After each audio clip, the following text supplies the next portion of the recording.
ini yang harus dipahami bahwa sekarang pembentukan undang-undang itu tidak semata-mata menjadi monopoli pembentuk undang-undang. Tetapi ada ruang juga bagi publik, bagi warga masyarakat ya, untuk memberikan masukannya. Di dalam Undang-Undang 12 pun partisipasi publik itu di semua tahapan. Kan pembentukan itu tahapannya dari perencanaan sampai pengundangan.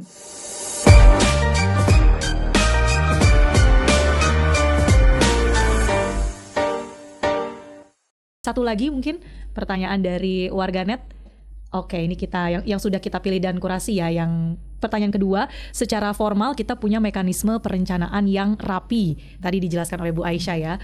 Tapi kami masyarakat sering gagal paham kenapa RUU yang penting nggak bisa jalan. Sebuah RUU bisa jalan atau tidak itu ditentukan oleh apa? Saat ini kan ada 44 prioritas tahun 2026. Artinya itu semuanya harusnya penting. Namun memang tingkat kesulitan RUU itu beda-beda. Jadi memang ada yang cepat, dibahasnya cepat karena dispute-nya nggak terlalu banyak. Tapi ada yang lama, begitu ya, yang lama. Dan masalah politik itu lagi-lagi memang nggak bisa dikesampingkan. Perlu diperbaiki juga mekanisme dan cara menyusun prolegnas itu emang harus ada perbaikan sih sebenarnya. Tapi ini juga sedang dikaji lagi, diwacanakan oleh kami. Nanti pasti akan dikomunikasikan juga dengan DPR. Artinya akan lebih tersaring lagi yang masuk tersaring, prolegnas ya. Betul. Tadi salah satu poin yang saya catat juga dari Prof soal meaningful participation. Bagaimana partisipasi dari seluruh stakeholder termasuk juga dari masyarakat. Apa idealnya kalau kemudian masyarakat ingin bersuara, Prof? Kanalnya itu seperti apa sih untuk bisa betul-betul berpartisipasi dalam pembentukan peraturan perundang-undangan? Ya, di Undang-Undang 12 2011 dan yang sudah direvisi itu menentukan asas peraturan perundang-undangan itu salah satunya adalah keterbukaan. Meaningful participation itu dalam rangka memenuhi asas keterbukaan itu. Memang kita tidak mungkin gitu ya, yang namanya keterbukaan itu terbuka seluruhnya, seluruh masyarakat gitu ya. Kapan jadinya kalau kita nunggu seluruh masyarakat harus memberikan masukan gitu ya. Nah, tentu yang paling penting sekarang mungkin nanti dimasukkan dalam revisi atau penggantian undang-undang tentang pembentukan peraturan perundang-undangan itu adalah ukurannya, kriterianya gitu. Kapan sih yang dimaksud dengan memenuhi persyaratan meaningful participation itu ya. Sampai sekarang meskipun itu sudah ada disebutkan dalam Undang-Undang 13 2022 tetapi arahannya diatur lebih lanjut dengan Perpres. Sementara Perpresnya masih Perpres yang lama. Sekarang juga sedang diupayakan untuk dilakukan perubahan. Jadi yang namanya meaningful participation itu ya harus kita pahami bersama. Baik oleh pembentuk undang-undang, baik DPR maupun juga pemerintah. Ya, ini yang harus dipahami bahwa sekarang pembentukan undang-undang itu tidak semata-mata menjadi monopoli pembentuk undang-undang.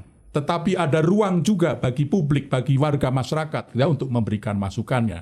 Tetapi juga harus diingat bahwa warga atau masyarakat juga tidak sepenuhnya mempunyai memaksakan, kita tanda petik, memaksakan agar masukannya atau pendapatnya itu diterima. Karena ada pendapat saya bahwa politik hukum itu sebetulnya monopoli dari pembentuk undang-undang. Terus pertanyaannya, masyarakat, warga ngapain kalau begitu? Memberikan masukan.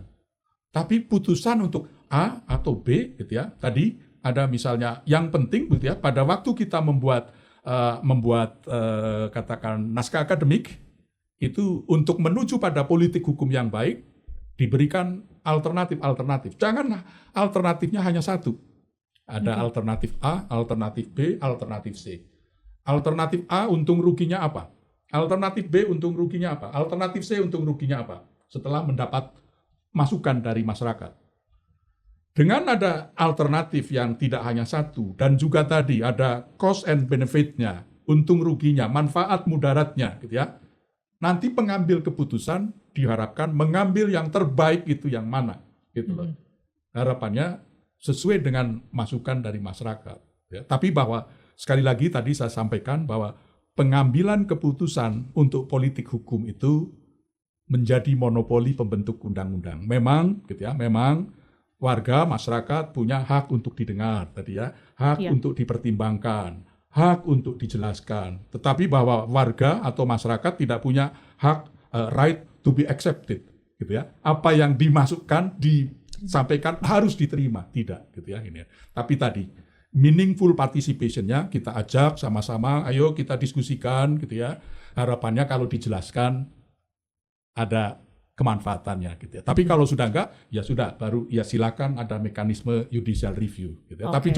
jangan di ujung Anda enggak sependapat dengan kami silakan judicial review. Jangan seperti itu. Tapi kita ajak dulu gitu ya, diskusi, rembukan, baru setelah itu enggak terima juga ya sudah silakan Anda nanti judicial review. Gitu. Singkatnya Prof, untuk meaningful participation ini apakah sudah ke arah yang lebih baik pada saat ini?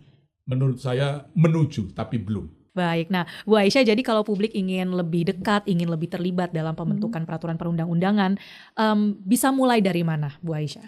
Mulai dari awal, dari sejak pemerintah atau DPR sedang melakukan pengkajian. Dalam ranah penentuan kebijakan itu, dukungannya itu ya RIA itu tadi, Regulatory Impact Assessment. Di situ masyarakat, stakeholder, ya, pemangku kepentingan dan kelompok kepentingan itu sudah bisa mulai ikut serta di situ. Karena di dalam Undang-Undang 12 pun partisipasi publik itu di semua tahapan. Kan pembentukan itu tahapannya dari perencanaan sampai pengundangan. Nah kalau di pasal 97 dan 97 AB yang diubah itu di semua tahapan. Baik, berarti pintu untuk publik ini tentu selalu terbuka dalam pembentukan undang-undang begitu ya, ataupun Terbuka peraturan dan harus perundang dibuka lainnya. memang. Dan terima kasih teman-teman sudah menyaksikan podcast WhatsApp Kementerian Hukum untuk edisi kali ini, dan terima kasih juga untuk Prof. Wicipto, terima Terima kasih kasih, untuk Mbak Bu Aisyah Puspa. sudah bergabung bersama dengan kami di sini. Sampai ketemu di edisi berikutnya.